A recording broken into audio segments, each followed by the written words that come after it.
The one commodity that is most valuable on this earth is time. Time to love, time to live.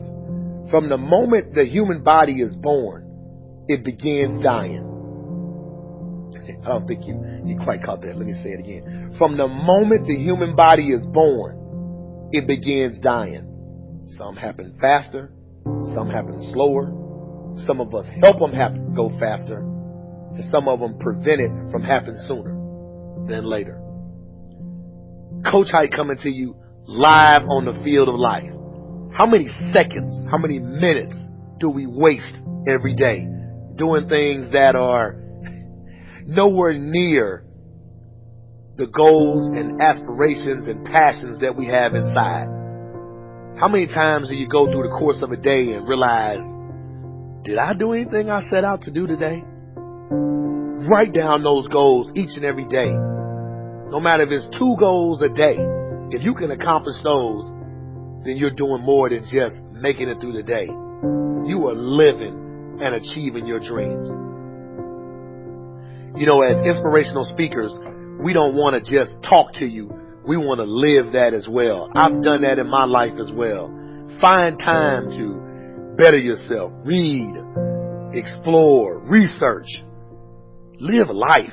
Do things you've never thought of doing before. That's what it's all about. When you're born, that's that date that they put on the left side of the tombstone. When you die, they put another date on the right side of the tombstone. But that dash in the middle is the most important thing on that tombstone. That is a line that throughout that entire time frame, you were able to impact and touch others' lives.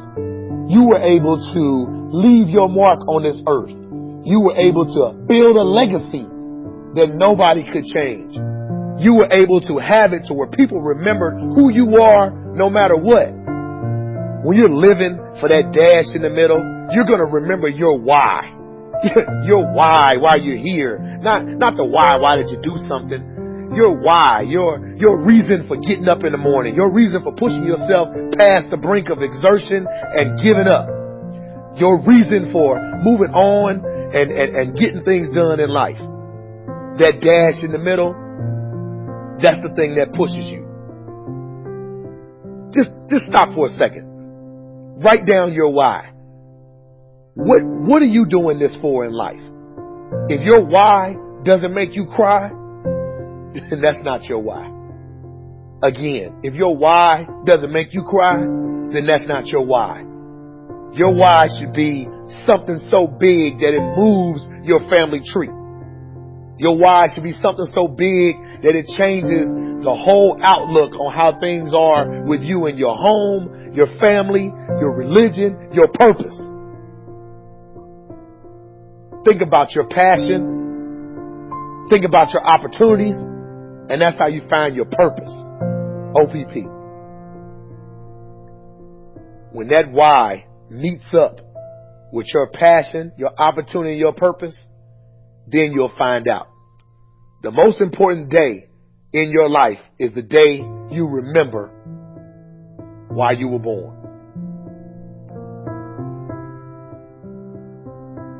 I want to explain to you how you can live an easy life, you know?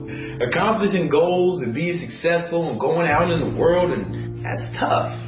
The only way to live an easy life is to basically give up on all your dreams and aspirations and just sit around doing nothing. Shit that is easy is not worth accomplishing. Therefore, a life that is easy is not even worth living. Nothing in this world is worth having or doing unless it means effort, pain, and difficulty. When you listen to me, you listen to me good. You are going to die. All of you. You, all your friends, your family, everyone you know, everyone you care about is going to die. If you love life, do not waste time, because time is what life is made of. So if you respect and appreciate the time that you've been given, why aren't you out there doing what you want to do? What you need to be telling yourself is, it's unacceptable to be sitting around and procrastinating, and I no longer want to be a loser. I no longer want to be average. I know what it is that I want, and I'm going to work hard, and I'm going to get it. When you want to succeed as bad as you want to breathe, then you'll be successful. Some of you love sleep more than you love success. And I'm here to tell you today, if you're going to be successful, you've got to be willing to give up sleep. You've got to be willing to work off for 3 hours of sleep, 2 hours. If you really want to be successful, some days you're going to have to stay up 3 days in a row. But you don't need to, if you don't really want it. How badly are you wanting success? Rather than actually working towards your dreams, a lot of you are just thinking about it. I have high hopes for everybody watching this. I want to remember your name.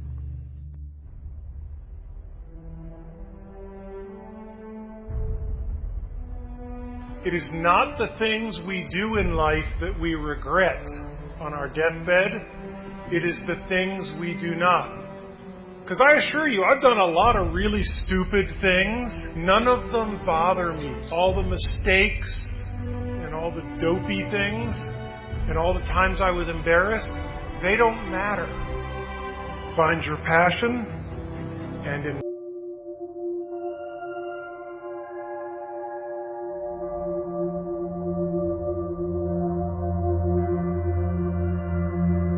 A journey of 1,000 miles begins with a single step. It's from an old Chinese proverb. Most people have heard it or have come across it at some point. And the meaning's pretty straightforward, right? It advocates having the courage to take that step towards a goal. And that's huge. You're making that decision to move forward towards something you want. But it's what happens immediately following that first step that I'm interested in. What happens when the journey's begun? And it's you and your goal, and all of a sudden you realize how long that road ahead really is. Now, this is a turning point for a lot of people. And those who can succeed are able to take their daunting, intimidating goal or journey and see it for what it really is. Just a bunch of small, manageable tasks strung together. You know, when you look at why people quit, a lot of the time it's because they were overwhelmed by their goals and ambitions. Let's say you have, this wonderful plan in your head to climb a mountain. You're thinking about that feeling of being on top, looking down with pride. Every time you think about it, your heart starts racing. So you pack your stuff, you make your way down to the base of the mountain, and then you look up. Different ball game, right? Now the entire mountain's in front of you, and you realize that that's no small feat. That is when people walk away. When they aren't able to see a challenge as a sum of tiny steps, they see it as a crazy, impossible task. It's like saying you want to be the next Tom Brady or Kobe Bryant. It's a tall mountain to climb. Like trying to hit a target from a mile away. But if you can identify and map out what you need to conquer in order to become a better basketball player or football player and begin taking those small steps, improving every day, that makes dreams real. That's what gives goals life. The ability to see your objective not as a marathon, but as a series of little 400-meter stretches. Stepping stones. You know what your objective is today, tomorrow, the end of the week, and the end of the year. And completing them day by day, these little victories, that's what gives your dream life. It's what gives you momentum. You feel good about the process. And by the way, when things blow up in your face, which happens every so often on this little place we call Earth, you'll have that foundation and that sense of accomplishment to stay focused, because your approach is tangible and it's realistic. This applies with everything. Losing a job, a breakup, failing a test. These things are monumental if you allow them to be. They can turn into that unclimbable mountain. Or they can roadmap a new path for you. And if you define what you want, you define success, and begin stepping towards it 1 hour, 1 day at a time, you'll get where you want to be quicker than you thought. What changes our whole life is action. Why don't we take action? Fear. What do we got to do to get ourselves to do it? We got to make sure that we push ourselves through it by making a decision. The point in which change happens is a decision. Every change in your life that you want will come from something simple, a decision. People go, what does it take to change? Decide. If I persist, if I continue to try, if I continue to charge forward, I will succeed. I will persist until I succeed. I was not delivered unto this world in defeat, nor does failure course in my veins. I am not a sheep waiting to be prodded by my shepherd. I am a lion, and I refuse to talk, to walk, to sleep with the sheep.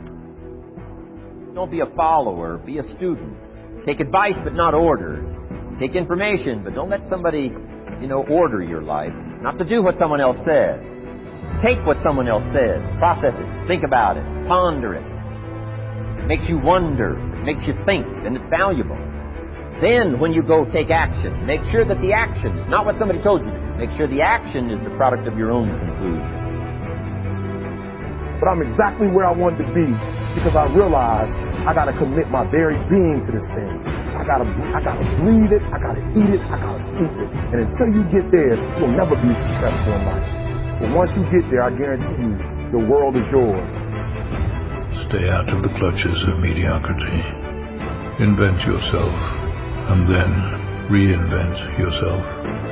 Change your tone and shape so often that they can never categorize you. Reinvigorate yourself and accept what is.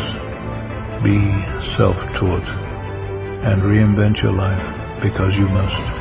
It is your life, and its history and the present belong only to you.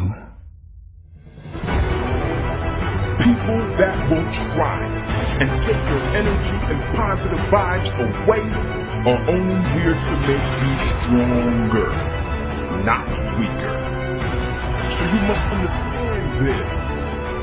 You have the power to allow others to control you or not. Everybody that comes in and out your life is put in place for a reason.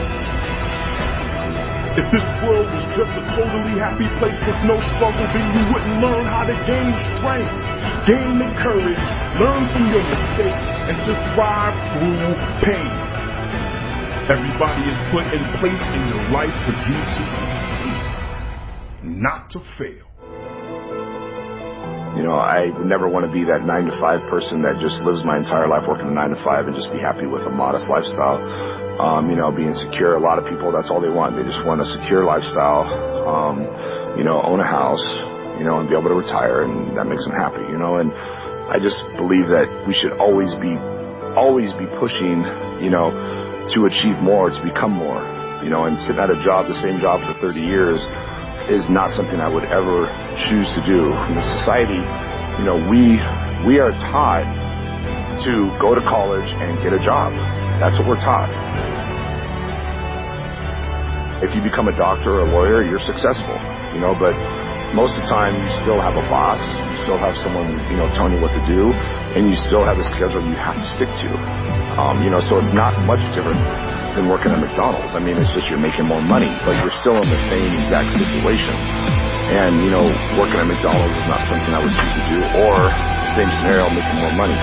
To me, you got to enjoy what you're doing, and, to have the lifestyle and the freedom to do what you want when you want, is the most incredible thing. A lot of people don't understand it. You got to work hard at whatever you do, whether you're working for someone else or working for yourself. And if you want to put that in, you're going to end up being successful. You can't be satisfied, but that's what keeps us going. When you become content, then life's over. And the mentality is what's going to make things happen. Is having that mentality to never give up, keep pushing forward, and trying to accomplish your goals, and hopefully you have more goals. Constantly trying to move on to bigger and better things, and trying to improve ourselves in every area. You really have to believe what you're doing is working. It's very important to believe. You have to believe to achieve. If you're doing something, you're not 100% confident in what you're doing, you're going to fail. Someone who is doing something maybe not 100% correctly, but they truly believe in their mind that they're doing the best they could possibly do, and they believe what they're doing is the best possible scenario, I think they're going to have a lot more success than someone that is doing it 100% right, but aren't positive in what they're doing. You know, the mind is the most powerful tool we have, and in order to be a winner, you have to lose. You know, that's how you learn. You know, one day I may is telling me you better get out there and, you know, start busting your ass. You know, going forward and never stop, don't miss a day. You know, one day miss is the day you can't get back. Always look at the positive. You know, the glass is always half full. If you think positive and you look at the positive, you know, you're only going to continue to get better. And it's being positive in every area is the secret. You know, it's the secret to life. If you're negative about anything, you're going to fail, no matter what it is. You're not happy. You want to be better. But that's what you want in every aspect of life. You want to better yourself in every way possible.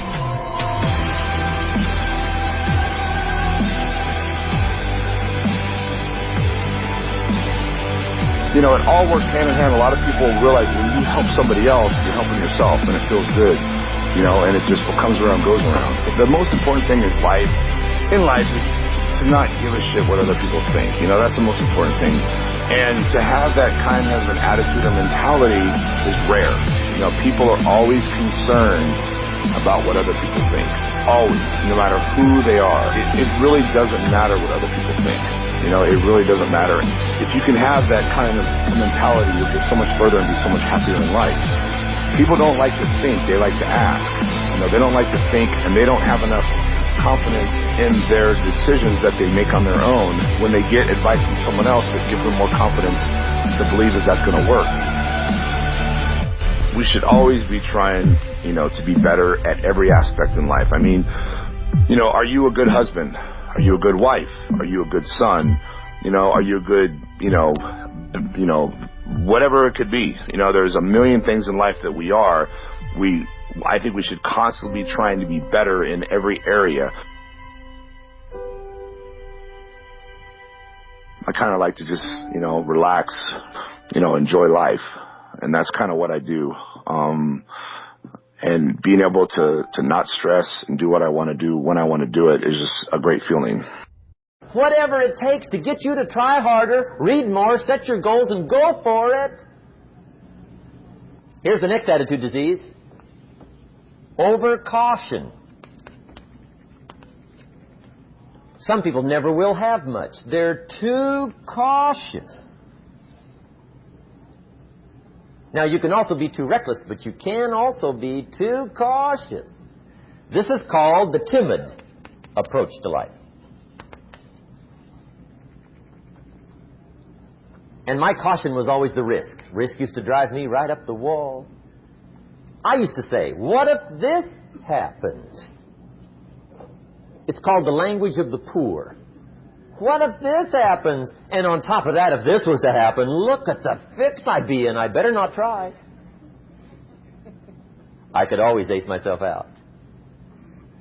Then I'll tell you what changed my whole life when I finally discovered it's all risky. The minute you were born, it got risky. If you think trying is risky, wait till they hand you the bill for not trying. If you think investing is risky, wait till you get the tab for not investing. See, it's all risky. Getting married is risky. Having children is risky. Going into business is risky. Investing your money is risky. It's all risky. I'll tell you how risky life is. You're not going to get out alive. That's risky. The Englishman says, well, if that's the way it's going to work out, let's give it a go. Right, that's what it's for. Give it a go. Somebody says, yeah, but I'm looking for safety and security. Fine, then huddle in a corner. We'll cover you with a sheet, bring you 3 meals a day. And we'll protect you, feed you, look after you, care for you. We won't let anything happen to you. And you'll probably live to be 100. The guy said, well, yeah, I'd live to be 100. But what a way to live. Right. What a way to live, safe and secure. Don't ask for security. Ask for adventure. Better to live 30 years full of adventure than 100 years safe in the corner. And see, it's not important how long you live. What's important is how you live. Here's the next attitude disease. We're almost through with this motley list. In fact, we're almost through. Hang on. The next one is pessimism. Pessimism, the deadly disease of always looking on the bad side, the problem side, the difficult side, checking all the reasons why it can't be done. The poor pessimist leads an ugly life. He doesn't try to figure out what's right. He tries to figure out what's wrong. He doesn't look for virtue. He looks for faults. And when he finds them, he's delighted. How ugly. This is the poor guy who looks through the window, doesn't see the sunset. He sees the specks on the window.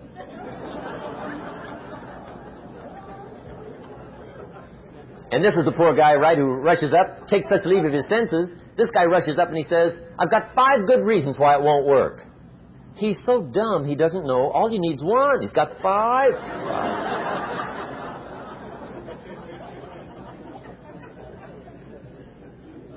To the pessimist, the glass is always half empty. To the optimist, the glass is half full. Why would the same measure affect people 2 different ways? Answer, it all depends on how you look at it. Our lives are mostly affected by the way we think things are, not the way they are. The way we think they are affects us most. There's a subject we don't have time to get into tonight called better thinking habits. One of the major things Shoaff taught me when I met him, he said, poor thinking habits keeps most people poor. Not poor working habits. Most people work hard, but they don't think hard. And Shoaff taught me that the mind is like a factory, a mental factory. And whatever you think about all day long pours ingredients into this mental factory. And that's what builds the economic, social, financial fabric of your life. He quoted me a Bible phrase that says, as you think, so you become. How awesome. When he talked about poor thinking habits, he had me. I used to start the day reading the morning newspaper. I mean, you can believe that or not. I'd get a cup of coffee and read the paper. I'd load up on wars and riots and murders and stabbings and killings and bank robberies and muggings and car wrecks and tragedies. I'd even read the back pages. I seem to like that stuff for some weird reason. I'd load up on all that, and then I'd start the day. You can imagine the kind of days I used to have. You walk around on your financial knees. They call you economic peewee.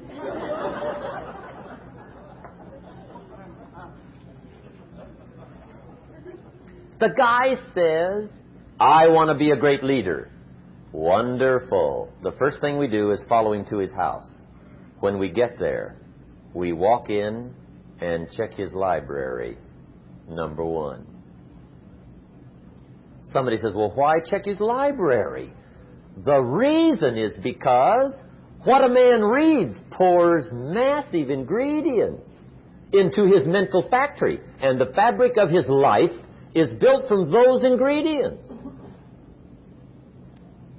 You would not believe what some people have got in their house to read. You would not believe. One of the best dressed up words I know for a lot of it is trash. Can you imagine dumping a barrel of trash into this mental factory every day and coming out with a rich, dynamic, positive life? It can't be done. You might as well try making a cake with cement. The kids back in Danbury, Connecticut, high school, they're asking me questions one day. I'm talking to the kids. Kids got good questions these days. One of them said to me, Mr. Rohn, how do you build the good life? I said, it's simple. It's not easy, but it's simple. Here's how you build anything. Select the right ingredients, keep out the wrong ingredients, and it starts with thought. Everything starts with thought. So you must be wise and careful what you think about, because that starts everything. You got to be wise and careful. I asked the kids, what would happen if somebody dropped sugar in my coffee? They said, well, you'd be okay. I said, what if somebody dropped strychnine in my coffee? They said, well, you'd be dead. I said, correct. Lesson 1. Life is both sugar and strychnine. You gotta be careful. I said, what if my worst enemy drops in the sugar? They said, will you be okay? I said, what if my best friend, even by accident, drops in the strychnine? They said, well, you'd be dead. I said, correct. Lesson 2, watch your coffee.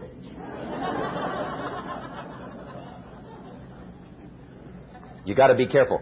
See, it doesn't matter who hands you the bad stuff. It doesn't matter where you get the bad stuff. It'll still do its damage on your bank account, wherever you get it. Mr. Schultz gave me one of the greatest phrases when I first met him when he said, Jim, every day stand guard at the door of your mind. How important. Stand guard at the door of your mind. And you decide what goes into your mental factory. Don't let anybody just dump anything they want to in your mental factory, because you've got to live with the results. Okay, here's the last disease, and we're through with this list. In fact, we're almost through. Hang on. The last subject is very brief. The last disease, but this one is deadly. Engage in this one, indulge in it even slightly, and you might as well forget the future, because it's going to forget you. Complaining, crying, whining, griping. A Bible word called murmuring. See, that'll ace your future. Spend 5 minutes complaining, and you have wasted 5. And you may have begun what's known as economic cancer of the bone. Surely they will soon haul you off into a financial desert and there let you choke on the dust of your own regret. I hope I said that well, so you won't forget. It's a deadly disease. If you don't think it's bad, ask the children of Israel of Old Testament fame. Typical of us all, their story just happened to get in the book. Story says, children of Israel were slaves. God performed a series of dazzling miracles and got them out. And now they're heading for the Promised Land. Remember the story? Heading for the Promised Land. Tragedy of the story, they never got there. Reason. From day one, they started to complain. They griped about the water. They griped about the weather. They whined and cried and griped about the food. They griped about the leadership. They whined and cried because it was too far, too cold, too hot, too difficult, too miserable. I mean, they whined and cried for years. Finally, God said, I've had it, trip canceled. Or something like that. The story says they died in the desert, never got to the Promised Land. Which I think means 2 things. Indulge in this long enough, you get your future canceled. And I guess it also means even God Himself can only take so much.